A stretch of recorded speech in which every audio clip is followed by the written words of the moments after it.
الرحيم نحمده ونصلي على رسوله الكريم أما بعد. Allah subhanahu wa ta'ala had filled the heart of Muhammad sallallahu alayhi wasallam with treasures of wisdom and knowledge. And those who accompanied him, those who stayed with him, spent some time with him, they were able to take that wisdom from him. And Allah subhanahu wa ta'ala also filled their hearts with wisdom.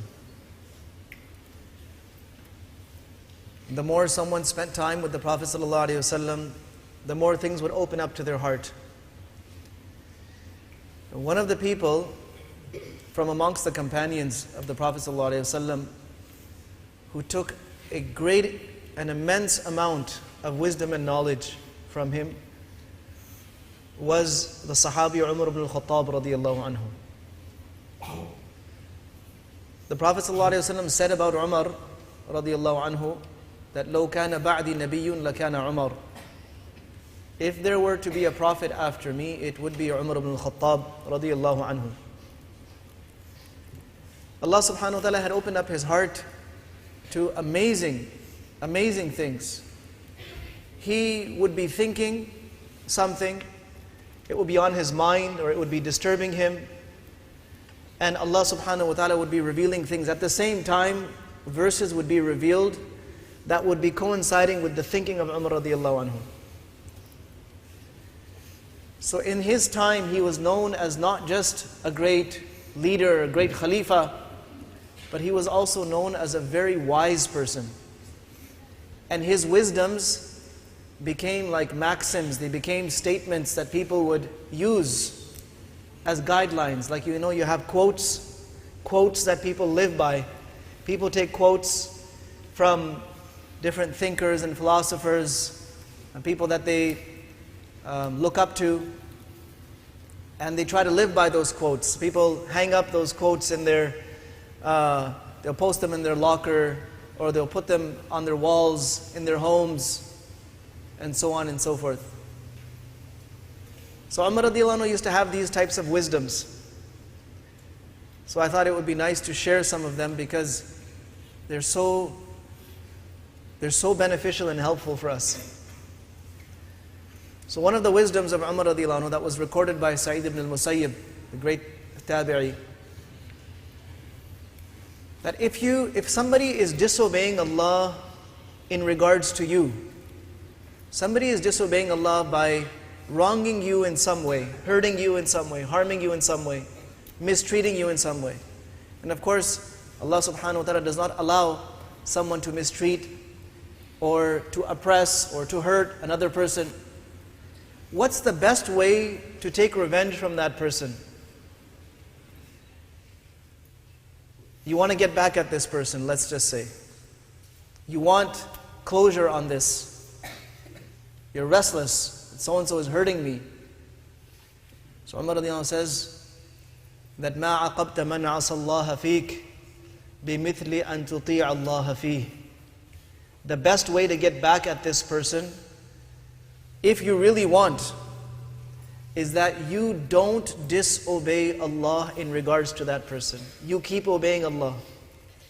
Somebody is disobeying Allah regarding you by, let's say, backbiting you, by lying about you, by slandering you, accusing you falsely, saying something bad about your family. How do you respond to that? If you want this person to be put in their place and learn their lesson, then don't ever do anything that will displease Allah, that will be a disobedience of Allah in regards to that person. Don't go and slander them back. Don't go and lie about them. Don't go and say something about their family. Keep obeying Allah regarding that person. What will happen? Allah subhanahu wa ta'ala will look after that person for you. And who is stronger? Is it us with our limited means, or is it Allah subhanahu wa ta'ala? Now when a person does this, there will be one of two outcomes. Either Allah subhanahu wa ta'ala will create such a situation that that person will realize that they've done something wrong. It will deeply disturb them from inside. That they've done something wrong, and Allah subhanahu wa ta'ala will create a situation where the two parties get together and they reconcile the difference, and it's gone, it's finished. There's no more fight. Or Allah subhanahu wa ta'ala will make that person suffer just like they've made you suffer.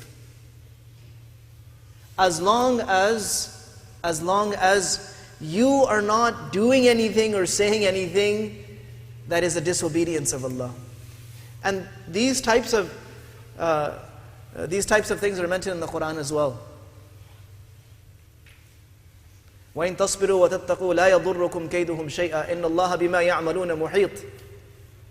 If you are patient and you have taqwa, then the plans that people are making against you cannot hurt you, because Allah has them surrounded. You might think that they have you surrounded, you can't escape. Somebody's bullying you, for example. Somebody's bullying you, somebody's teasing you, somebody's making fun of you, somebody's making your life difficult in some way or another, and you feel like you can't escape. Allah says, don't worry, I have them surrounded. They can't escape from me. So this was one of his wisdoms. Another one of his wisdoms was that don't go for your needs to someone who doesn't want them to be fulfilled. لا تطلبن حاجتك إلى من لا يريد نجاحها لك. Don't go for your need, don't present your need or your problem in front of someone who doesn't genuinely want your problem to be removed. What a strange, powerful statement of his. Today, a lot of people are spending a great deal of time taking their needs to people who don't really care. People spend a lot of time sharing their problems with people who don't care about their problems. They spend a lot of time asking people for help who don't really want to help them. And it builds frustration and disappointment. Because when you present your need to someone, when you ask someone for help, then you have this hope, this expectation, this person is going to help me. And either the person will turn you down and say, no, I don't want to help you. That's going to cause pain. Or the person will give you the impression that they're going to help you, and they'll just leave you hanging. For example, let's say a person wants to win a certain place in some kind of a selection or election. They want to win a certain position. So they go to someone and say that, can you help me campaign for that position? Can you help me? I want to do this and this and this. Now the person acts very sincere. Oh yeah, I believe in you. I can help you. But inside, that guy himself wants that position for themselves. Do you think he's ever going to really help you? He's not. He will lead you on maybe and make you think that, but he actually wants it for himself. It's only a matter of time before he cuts you out. Or maybe inside he's already supporting someone else. Just as an example. Or somebody who's having difficulty financially, somebody who's run out of money. So they go to someone that they think that can help them, that look, can you lend me, can you loan me some money?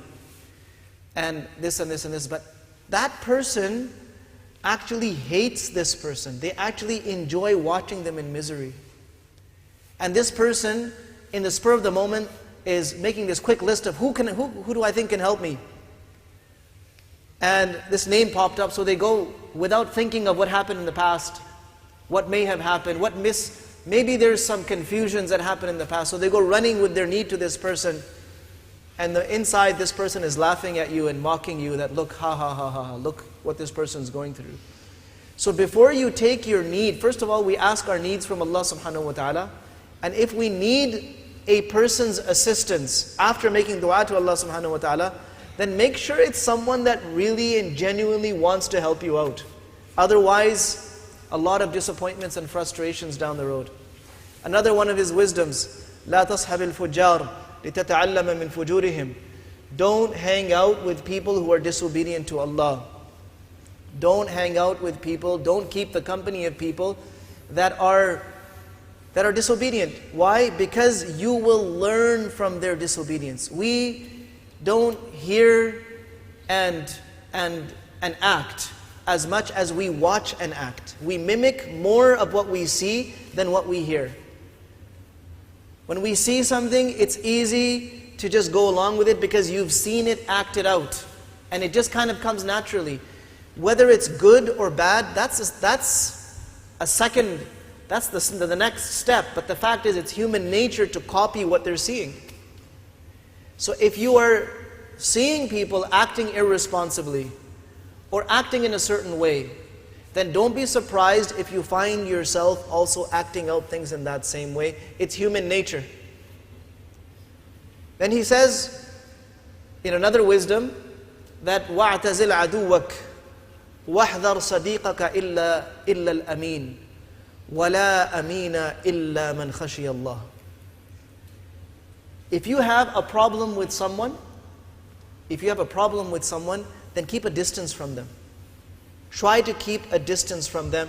Don't put yourself in a position where you're constantly going to be in close proximity, in close distance with that person, and then you're constantly going to be fighting. Where you're irritating them and they're irritating you, keep a bit of space between you and someone that you're not getting along. Of course, if a time may come, an opportunity may come, where you guys can fix it and solve it and come to some kind of understanding. But if that is not happening, then keep a space so that you're not aggravating each other. Then he says, your friends, keep friends, make friends, but be wary of your friends, except for those that are truly worthy of your trust. Be wary of your friends, except for those that are truly worthy of your trust. And if you want to know who's worthy of your trust, see who fears Allah the most. The person who truly deserves to be trusted is the one who fears Allah subhanahu wa ta'ala. Somebody who can't fear Allah, somebody who is not trustworthy in regards to Allah, what makes you think they'll be trustworthy in regards to you? So he says, عَلَيْكَ بِإِخْوَانِ الصِّدْقِ تَعِشْ فِي أَكْنَافِهِمْ فَإِنَّهُمْ زِينَةٌ فِي الرَّخَاءِ وَعُدَّةٌ فِي الْبَلَاءِ. If you want to have friends, make sure they're real, make sure they're genuine people, and stay with them. They will be a support and a joy to have when things are good, and they will be there to help you when things are not so good. So there are many wisdoms of Umar radiallahu anh. These are just a few of them that I'm mentioning just off the top of my head. But we should read into the lives of the Sahaba and see the kinds of understandings that they developed just by staying with the Prophet ﷺ. It's very interesting, and we should actually allow that to form our mindsets. We should allow that to train our minds. We should allow that to build our own temperament, our own preferences, and our own way of doing things. Sahaba radiallahu anhum have already laid it out for us. May Allah give us tawfiq to follow in their example and take from their knowledge. Wa sallallahu wa sallam wa baraka ala nabina Muhammad wa ala alihi wa ashabihi ajma'in.